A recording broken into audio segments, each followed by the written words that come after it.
Hanggang ngayon ba nahihirapan ka pa rin maghanap ng motor kung alin sa dalawa ang kukunin mo? Well, sa video ito pag-uusapan natin at pagtatalunan kung ano ang dapat mong kunin sa dalawa, Raider 150 or Sniper 155. Tara, busisiin natin to!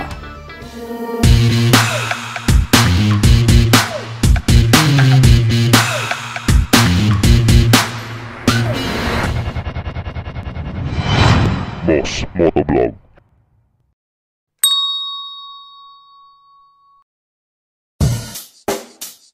Magandang umaga mga moto. Welcome sa Motor Trade Dulong Bayan Branch. Ako nga po pala si Noreen Morales, ang Marketing Assistant ng Dulong Bayan, Bacoor, Cavite po. Ako naman po si Jane Helarso, Marketing Assistant ng Dulong Bayan Branch. Kami ang mag-a-assist sa inyo. Iniimbitahan po namin kayo pumunta dito sa aming bagong bukas na branch sa Dulong Bayan, Bacoor, Cavite. So, lahat po ng units na hinahanap nyo po ay available dito sa branch ng Dulong Bayan po. Tulad ng Honda, Yamaha, Suzuki, Kawasaki, at marami pang iba. Available din po ang ating mga genuine parts at service. Easy requirements, fast approval, one-day process. Kung gusto mong kumuha sa amin ng installment. At kung cash naman, kahit one valid ID, pwede na. Meron din po kayo makukuha freebies every time na magpa-purchase kayo dito sa aming branch. Open po tayo from 8 AM to 5:30 PM. From Monday to Sunday po. Kaya ano ba hinihintay nyo? Apply na!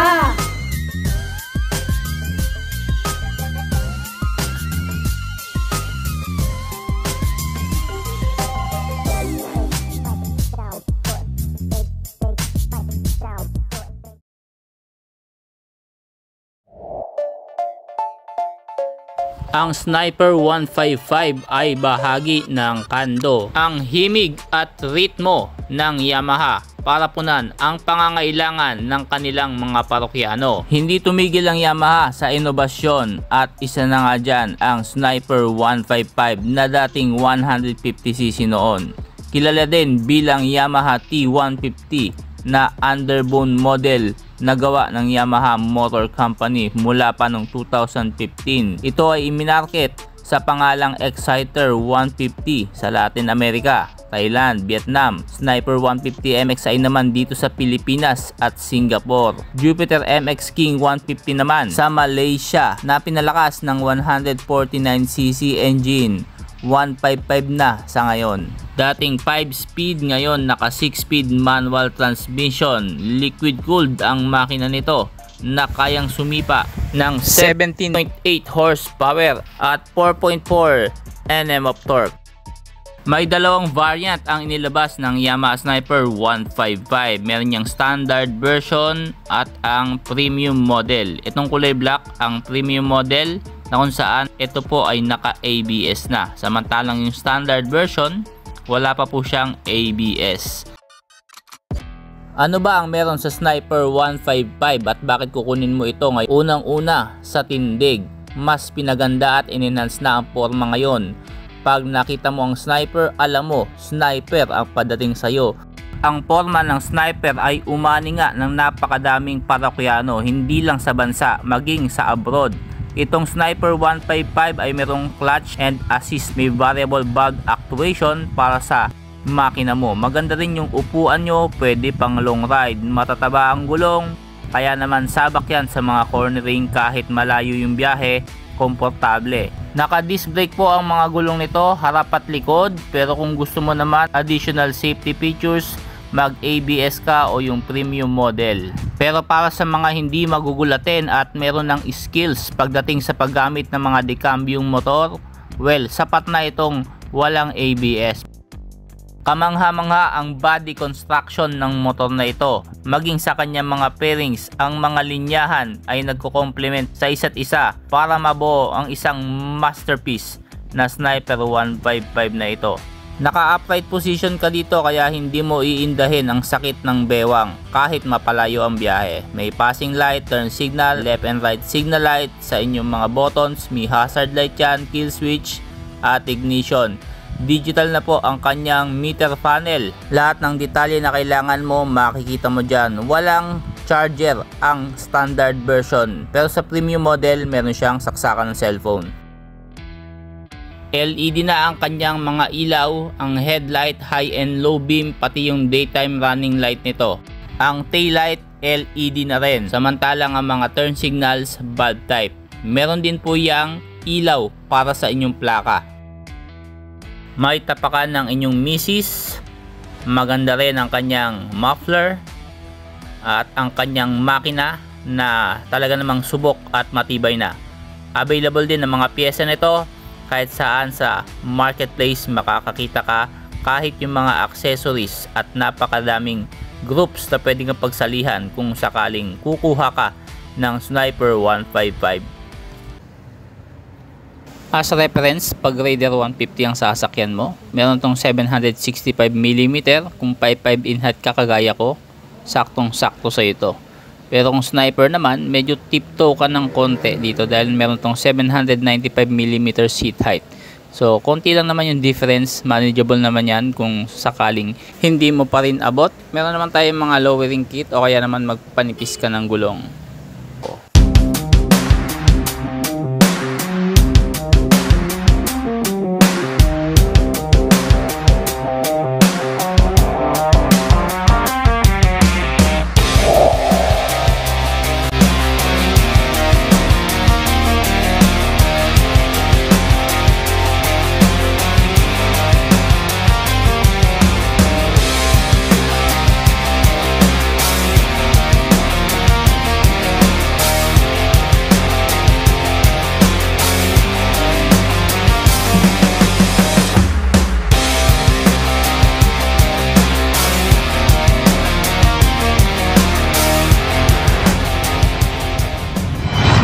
Boss Motovlog.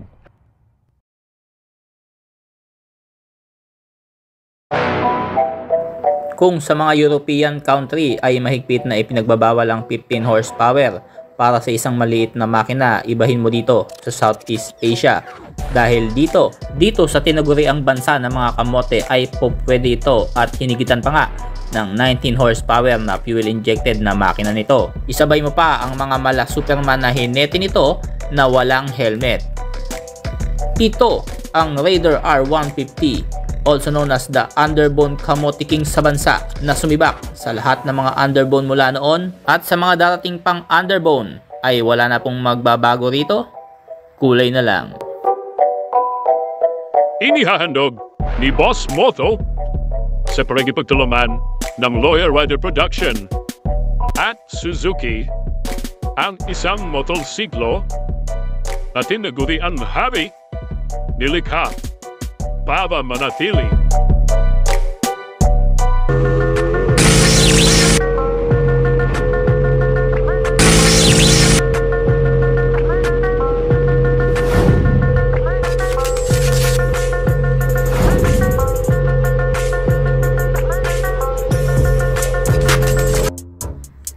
Bakit nga ba Raider 150 ang kukunin mo? Bakit hindi yung mga bagong labas ngayon? Nandyan ang Sniper 155 o Winner X 150 ng Honda. So mga bossing, kung hindi mo alam ang pinagmulan ng Raider R150 at wala kang idea tungkol sa motor na ito, maaaring piliin mo ang mga yon. Pero kung mahalaga sa iyo ang heritage o ang pinagmulan ng motor na ito, mas lalo mong pahalagahan at mamahalin ang Raider R150 na to. Kasi ito lang naman po ang nag-iisang underbone na mapasa hanggang ngayon, wala pang nakakatalo sa lakas at bilis at gaan ng motor na to, talaga namang lalampasuhin ang sino mang humarang-harang sa motor na ito. Para malaman nyo ang sinasabi ko sa inyo, ay ikwento ko sa inyo ang maikling istorya ng Raider R150.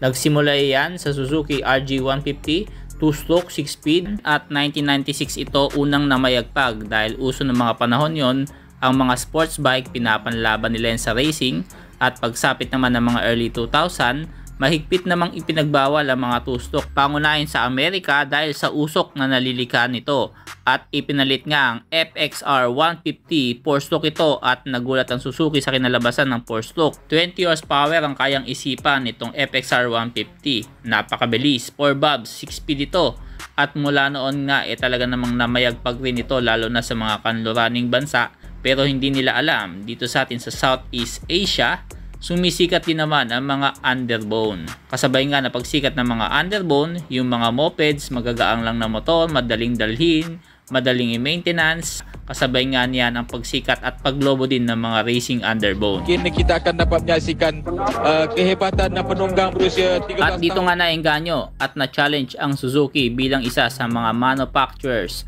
ng mga panahon na yon. Wala pang 150cc na underbone. 110, 125cc lang ang naglalaban na noon. Kaya naman, para mabuo ang pangarap ng Suzuki na maging number 1 at ito ay maging dominante pagdating sa mga racing underbone na ipapasok nila sa mga kompetisyon, bumalik po sila sa kanilang mga naunang gawa. At ang una nilang nakita ay ang makina ng FXR 150. At para pumasok ang makina ng FXR sa underbone category, isang motor ang nakita nila na pwede nilang gamitin, ang chassis ng FX125. All cool dito, double overhead cam ang makina, kayang sumipa ng 13.3 horsepower, 5 speed at 4 valves ang makina nito. Ito ang naging susi ng Suzuki para kunin at i-improve palalo ang chassis nito at ipasok ang 150cc na makina. To cut the long story short, nagsimula siya sa RG150 2-stroke papunta sa 4-stroke ng FXR 150 at kunin ang chassis ng FX125 para mabuo ang isang halimaw na mapahanggang ngayon ay nag-iisa pa rin. 2 dekada na pong nakakaraan. First generation yung 2003, sa Malaysia unang nailabas 2004, dito naman sa atin sa Pilipinas.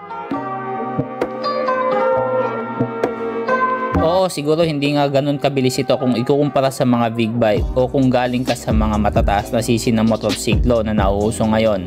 Pero kung inabot mo ang henerasyon ng mga underbone kung saan ito ay naging dominante noon, ay masasabi mong ito na nga ang nag-alis sa'yo sa normal na riding experience mo at nagbigay ng extra bilis, lakas at matatag na mapagkakatiwala ang makina ng Raider R150. Tunog pa lang ng tambucho mo, alam mo, Raider R150 yung parating sa'yo. Habang ang ibang mga underbone ay nagpapa-upgrade ng kanilang mga tambucho, dito sa Raider R150 ay hindi mo kailangan at hindi ka mahuhuli dito. At alam nyo ba itong Raider R150 carb type na to, binabaan pa po ang tono ng karburador nito kasi nga sobrang lakas nito na umaabot ng 20 horsepower ang original na makina nito.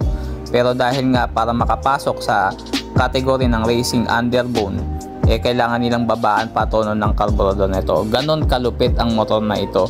At talaga namang may pagmamalaki mo sa mga tropa mo na itong carburetor type, ito pa yung mas malapit, yung pinakamalapit sa naunang version ng Raider R150. At madali ding i-maintenance ang motor na to dahil yung mga pyesa na ito aftermarket, nagkalat na po yan kung saan saan sa marketplace. At kung ikaw naman ay nasa remote areas o yung mga lugar na liblib, nasa bundok ka, hindi ka mahihirapang magpaayos nito dahil karburador lang naman, napakadaling i-maintenance mga bossing.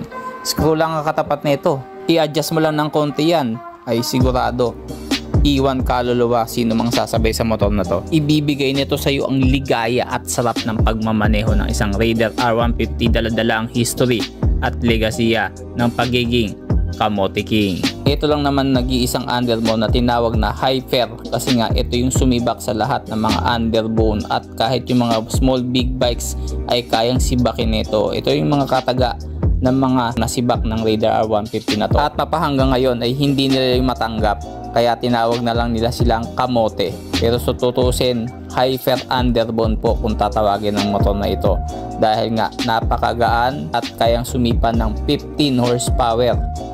Imagine 15 horsepower para sa 150cc, hindi pinapayagan niya sa European country. Pero dito sa atin, sa bansa na kung saan malaya tayo, malaya din tayo nagagawa ang gusto natin para sa isang motorsiklo.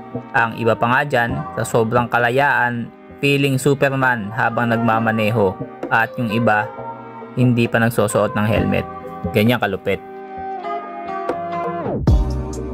Kaya kung ikaw ay isang owner ng Raider R150, mapad first generation man yan, second generation o yung FI man yan, wag mong ibenta, ingatan mo at iyan ang pinaka trophy mo sa pagiging kamote. Malalaki na kayo mga bossing, alam nyo na ibig ko sabihin. Mag-ingat kayo palagi, lahat ng owner ng Raider R150. God bless. Honda Winner X versus Yamaha Sniper 155, alin sa dalawa ang kukunin mo kung ikaw ay isang rider na hawak mo lang is 150,000 pesos. Mamimili ka sa dalawa, well, kailangan mo mapanood ng video na ito dahil ito magiging basihan mo para kunin at manaig sa puso mo ang motor na para sa'yo. Alin sa dalawa? Tara! Let's go!